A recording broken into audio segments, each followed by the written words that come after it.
Realme, iPhone, Samsung, iQOO, Vivo, Oppo all brand stock అయితే మన RR మొబైల్స్లో ఇవ్వడం జరుగుతుంది. బెస్ట్ ఆఫర్లో బెస్ట్ కలెక్షన్ తీసుకొని వచ్చిన మనకు చాలామంది కస్టమర్స్ ఏమైనా కామెంట్ చేస్తున్నారు అంటే అన్న మన దగ్గర బజాజ్ ఫైనాన్స్ ఉందా లేదా అని చెప్పి చాలామంది ఫైనాన్స్ కోసం చాలా అడుగుతున్నారు.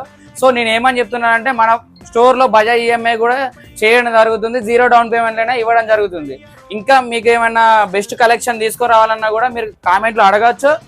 మన పైన నెంబర్కి ఫోన్ చేయండి. Do visit RR mobiles.